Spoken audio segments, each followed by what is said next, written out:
Next on CTN News. It's probably taken us about a year and a half to get here. A local adult homeless shelter celebrates the completion of a major renovation project. Plus, hundreds of students get a valuable lesson on how to save lives from the Coon Rapids Heart Safe program. But first, everything is different. We'll measure our lives before the accident and after the accident. A Coon Rapids man's life forever changed after being hit head-on by a drunk driver. That tops CTN News this Friday, May 22nd, 2015. Thanks for joining us. Instead of finishing his degree, a student at North Dakota State University has spent the past 2 months learning to walk again. Elias Youngbloom suffered permanent damage, but he's seeing some improvement with each passing day. This week, CTN's Joe Nelson met with Elias, who now sees life from a different perspective. Elias Youngbloom spends every day with friends and family close by. In 8 or 9 weeks, there have been 12 hours where I haven't had family or friends here. The North Dakota State University music education senior and marching band drummer wasn't able to complete his courses this semester, but has more valuable things to learn or relearn now. This week I started feeding myself again, which sounds stupid and easy, but it's such a huge thing. On March 16th, after visiting his girlfriend in Fargo, Elias was on his way back home to Coon Rapids, but his drive was cut short. I was hit head-on by a drunk driver that was going the wrong way down I-94, so they were going westbound in the eastbound lane. And it was just over a hill, so I didn't really have time to react, and I didn't see it coming. And so I was extracted from the car. Police say 44-year-old Jana Battern of Fergus Falls with a .196 blood alcohol content crashed into Elias in Otter Tail County and suffered lesser injuries. Hours later, the news spread to his family. The real situation was so much worse than I knew or maybe even could have imagined. You know, both vehicles were going 70 miles an hour. The impact was just tremendous. Elias had a lacerated liver, nerve damage in his leg, broke every bone in his face, 3 in his jaw, and more in his arm and hand. Somehow he suffered minimal damage to his brain, and doctors expected a full recovery until... They're doing a routine exam, and they said, okay, follow the light with your eyes, and I didn't see a light. Elias will likely never see again. I had just had one morning where I woke up, and I just all of a sudden hit me, and it was really hard. I mean, I feel a little bit better now about everything because I can see how well he's doing, but it's still hard for me. I think it's the most unjust piece of this, you know. But through the support he's had at the Courage Kenny Rehabilitation Institute in Golden Valley from loved ones and even complete strangers, Elias is marching on. Having people here and always encouraging me, and that definitely is what's helping me through. Battern does have a prior DWI conviction from 2009. She now faces up to 15 years in prison if convicted. Elias has a fund set up to help cover medical bills. For the link to his page, go to our website at ctnstudios.com. On June's episode of Community Close-Up, find out more about how Elias's life has changed and what he plans to do next. Stephen, Karen? All right, well, we certainly wish him and his family all the best. Definitely. Thanks, Joe. Coon Rapids High School is well on its way to becoming the first public school in the state to be designated as a heart-safe campus. On Wednesday morning, more than 1,000 9th and 10th grade students received hands-on CPR training as well as training on how to use an AED. First responders from more than a half-dozen local departments and 3 different heart-safe organizations were on hand to help teach the students. If somebody starts doing CPR within 1 or 2 minutes, the person has an 85% chance of survival.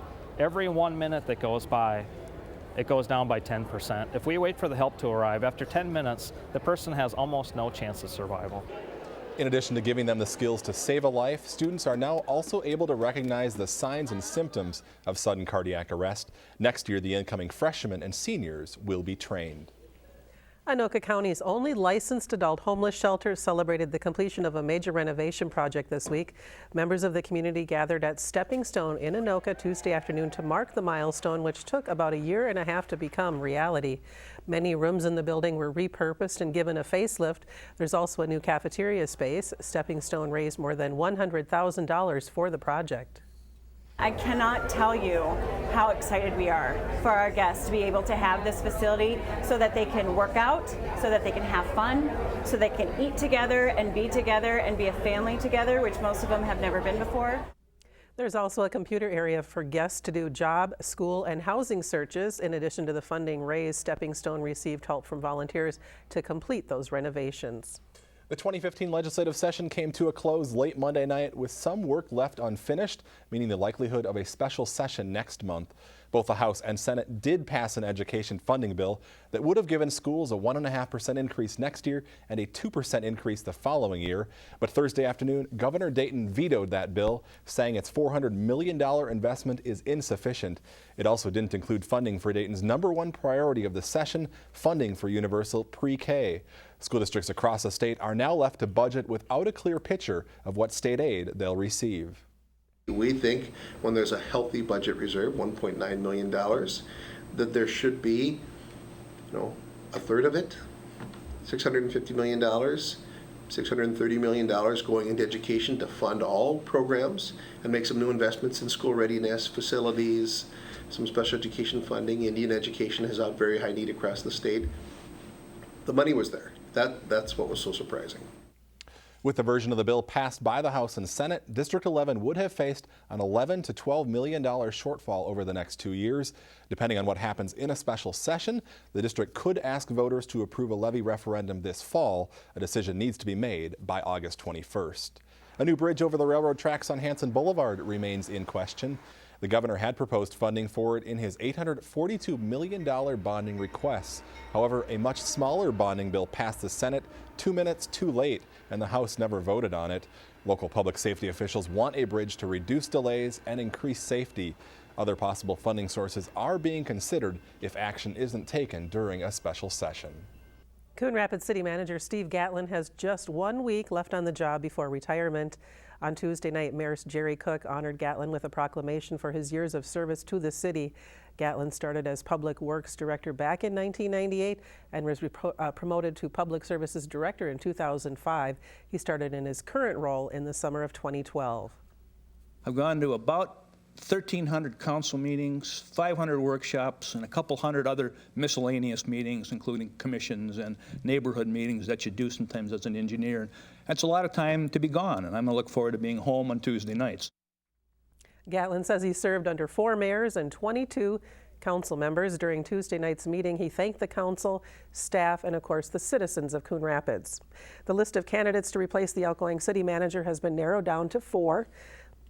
Candidates still being considered include Matt Stemdwell, the current assistant city manager in Coon Rapids, Matthew Hyland, the previous city administrator in St. Francis, Lori Johnson, the current city administrator for the city of Otsego, and Charlene Stevens, the former city administrator for the city of Wilmer. Interviews will take place on May 28th. Centurylink can move forward with plans to provide cable TV service in Coon Rapids. On Tuesday night, the City Council approved Centurylink's cable franchise application. The company offers IP-based Prism TV service, which includes more than 250 HD channels. Centurylink still needs to negotiate an actual franchise with the city, and another public hearing must be held. That's expected to happen in the next month. Currently, Comcast is the only cable provider in town. A popular Mexican restaurant is leaving the city. The chief operating officer of Acapulco tells ABC newspapers it will close its Coon Rapids location and move to an undeveloped parcel in Andover in the summer of 2016. The new, bigger location will be near the Walmart on Bunker Lake Boulevard. Acapulco will remain open in Coon Rapids until the move, and all employees will be retained for the new location. Still to come on CTN News, a Coon Rapids police detective is being honored once again. Plus, the Public Works Department hosts a community open house. Also ahead, a new purpose for an old ambulance. Find out what the Anoka County Sheriff's Office is doing with this vehicle. Track racing is what we do, and it's what brings our community together. And racing enthusiasts rejoice with the revival of the Velodrome in Blaine. We'll take you to opening night coming up.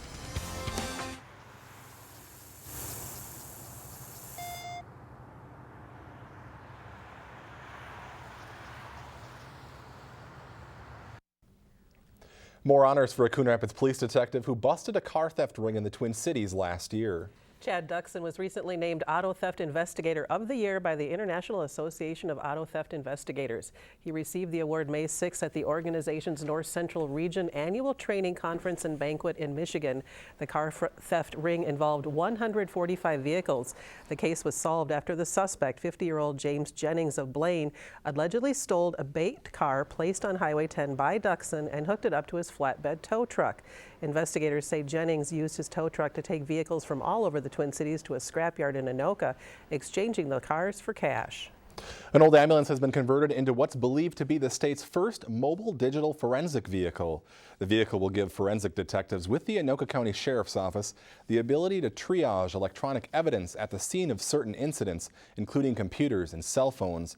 It could help speed up the search for missing people and help collect evidence from witnesses who have electronic media to share. The ambulance was donated by Allina Health. We'll have more on this story next week on CTN News. Dozens of kids, big and small, got to play with the heavy equipment at the Coon Rapids Public Works Garage on last Saturday. During an open house, the public got to see the wide range of equipment Public Works employees use on the streets and in the parks. There was a demonstration on how water gets delivered to your home, and the Utilities Department showed people how they clean out the sanitary sewers. But for kids, it was a chance to be in the driver's seat. Well, he liked checking out all the lawnmowers, and that was fun to get to be able to sit in each of them and then play around with the steering a little bit. And he liked, I think, seeing the other kids and just being outside, being able to run around is his favorite thing right now. There were employees on hand to answer questions, like in the sign shop where they make street signs. The Coon Rapids Recycling Center also presented valuable information on recycling. The Public Works Department hopes to make this an annual event. The sounds of bikes swooshing and crowds cheering can once again be heard at the National Sports Center in Blaine. After 2 months of repairs, the Velodrome is back in action just in time for opening night. CTN's Jenny Yu takes us to the track where racing is once again underway. It's Thursday night lights at the Velodrome in Blaine. What's significant about this opening night is that we are actually reopening the track. Barclay Cruz with the National Sports Center says the track was closed in December due to structural problems. The cycling community, when they heard that news, they created an organization called Friends of Velodrome Racing in Minnesota, all volunteer. Behind the effort is Tom McGoldrick. We did fundraising with a lot of different channels. It was very much a community effort. We have over 300 people have donated to the cause. Now 2 months and more than $100,000 in donations later, the race is on. I think the cycling community was frankly amazed with their own ability to accomplish something really difficult and challenging. Oh, it means everything. You know, we worked really hard over the winter to raise this money. Everybody you see around here today probably was involved in some way or another. Racers like Anna Schwinn and her team Coachella say they're excited to be back at their second home. Track racing is what we do, and it's what brings our community together. So without the track, I wouldn't have a team. My little community would be dismantled. It's also the only outdoor wooden velodrome in the U.S. It's the most unique structure on the National Sports Center campus, for sure. And while the repairs have extended the race life for the track, the National Sports Center says 2019 will be the final year for the velodrome. The cycling community is hoping to develop an indoor velodrome. We have to continue raising money to keep this facility functional, and then we're slowly transitioning into the new Minnesota Cycling Center and making sure that we have support for that as well. In Blaine, Jenny Yu, CTN News. McGoldrick says a possible location for a future indoor velodrome is in northeast Minneapolis. You can watch the track races every Thursday night at 7 p.m. at the National Sports Center for $5. Actor George Clooney stars in a new action-adventure mystery out in theaters this holiday weekend. Howie Shapiro has a preview in this week's Now showing.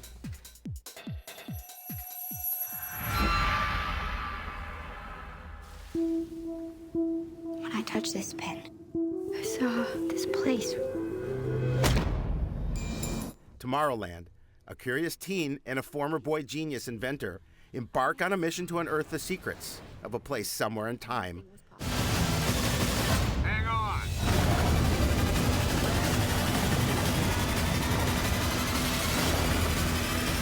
Your daughter is here and she's alive. This development was built on a cemetery. But this isn't just a few pissed off spirits. It's a poltergeist. Poltergeist. A family's suburban home is invaded by evil forces. I'm Howie Shapiro, and that's what's showing. Thank you, Howie. All right, thank you for watching. Have a safe Memorial Day weekend. We'll see you back here again next week. Bye-bye.